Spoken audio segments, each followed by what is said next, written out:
ऐकलत?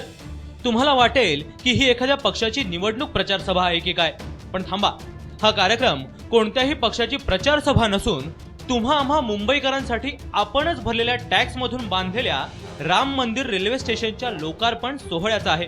आणि घोषणाबाजी करणारे सत्ताधारी शिवसेना आणि भाजपचे कार्यकर्ते आहेत आणि स्टेजवर प्रत्यक्ष केंद्रीय रेल्वे मंत्री सुरेश प्रभू, राज्याचे परिवहन मंत्री दिवाकर रावते आणि दोन्ही पक्षातली ज्येष्ठ श्रेष्ठ मंडळी बसलेली आहेत। कार्यक्रम सुरू होताच अवघ्या काही मिनिटात दोन्ही पक्षांचे झेंडे आणि कार्यकर्ते मोठ्या संख्येने दाखल झाले आणि या गोंधळात सामान्य मुंबईकर मात्र कुठल्या कुठे फेकला गेला।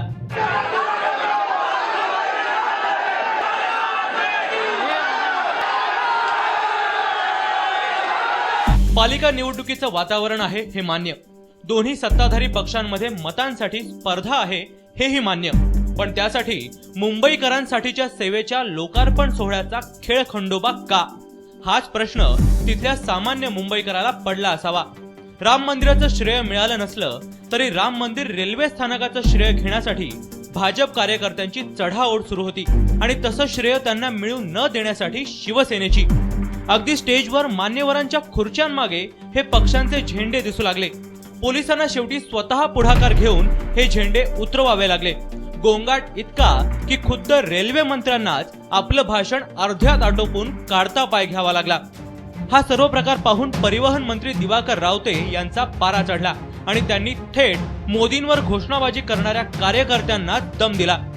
मोदी हे काही रामापेक्षा मोठे नाहीत आणि मोदींची सभा मुंबईत आहे, त्यांना मोदींची सभा होऊ द्यायची की नाही असा थेट सवालच रावतेंनी उभा केला आणि त्यानंतर जमाव हाताबाहेर गेला आणि कार्यक्रम स्थळी एकच गोंधळ सुरू झाला। या गोंधळात कार्यक्रम आटोपता घ्यावा लागला। या नवीन रेल्वे स्टेशनमुळे सामान्य मुंबईकरांसाठी सोय होणार असली तरी त्याच्या उद्घाटनाच्या कार्यक्रमात दोन्ही सत्ताधारी पक्षांनी स्वतःचीच सोय बघितल्याचं पाहायला मिळालं। मुंबई लाईव्ह।